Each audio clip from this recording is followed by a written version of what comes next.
Welcome to the Cricket Podcast. Tonight's original bedtime story is called Margaret and the Mine.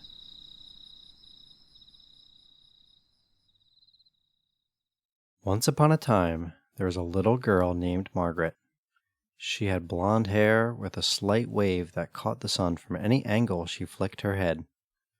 One day, she went for a walk in the field next to her cottage.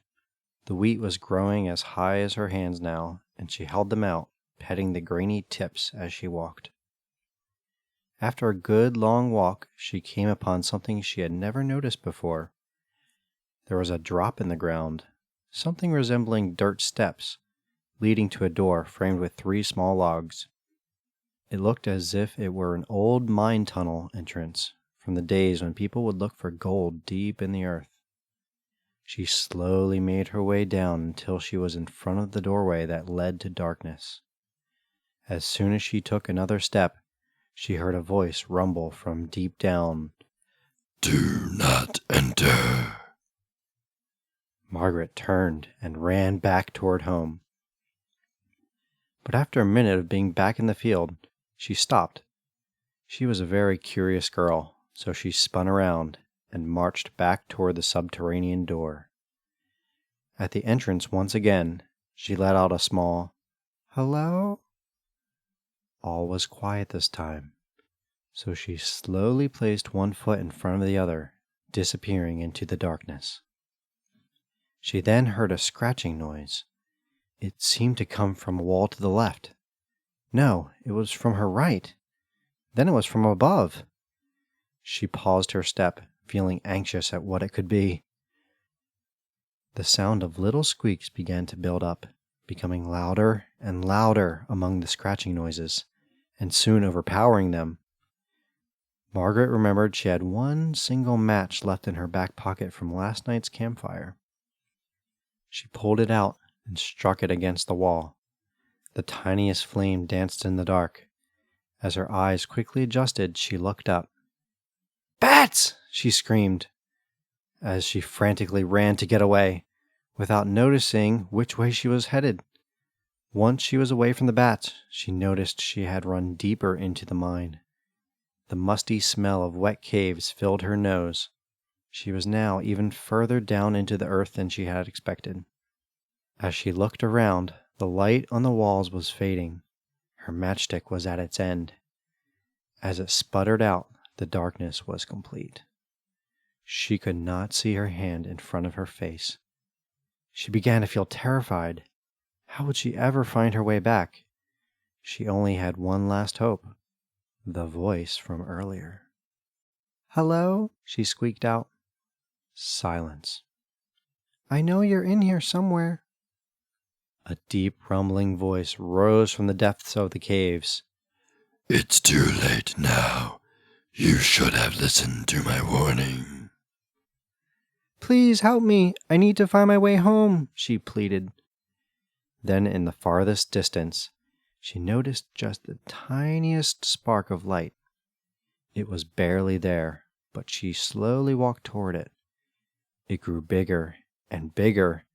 Soon she was standing in front of a bonfire blazing away in the caves. She walked around the side to see a stone table built from rocks. On it sat a little wooden box. "If you know what's good for you, you will not open the box," demanded the voice. Margaret placed her hands on the box anyway. She said, "I must know what is in this box," then slowly lifted the lid. Out jumped a frog. It looked at her in a scratchy voice and said, "Why couldn't you listen?"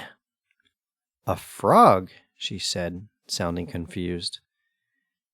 "I told you not to come in here. I just want to be left alone," said the frog. The girl asked, "What's wrong?" "It's my throat. It's hurting so bad ever since I ate that fly." "Your voice doesn't always sound so grumbly and scratchy?" "No, it just started after I ate this strange-looking fly earlier today. It had very interesting, brightly colored wings. You must have eaten a poison fly, the girl exclaimed. Lay on your back, I can help. So the frog did what she asked, and laid his back against the cold stone table. Margaret lifted her pinky so as to apply the smallest amount of pressure necessary, and pushed on his tummy 3 times. Out popped the fly from the frog's throat. Wow, I feel much better already, he said. And your voice is sounding much clearer now, too, said the girl.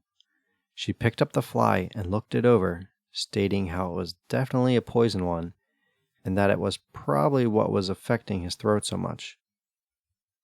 If I hadn't found you, you might have died soon, she noted. Why were you hiding in this cave?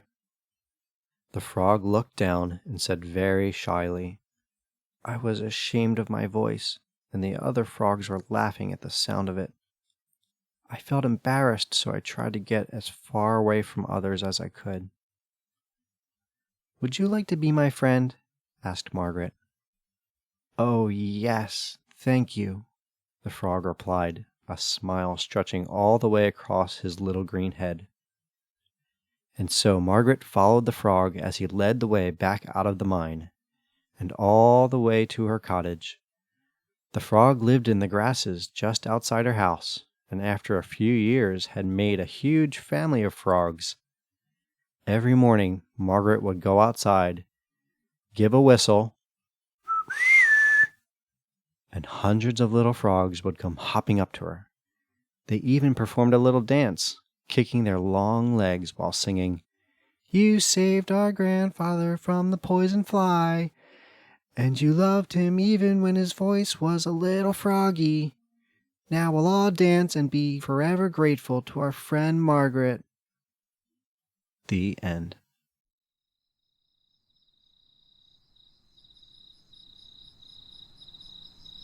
You just heard the original bedtime story, Margaret and the Mine, on the Cricket Podcast. To hear more stories like this, please subscribe at thecricketpodcast.com. Thank you for listening, and sweet dreams.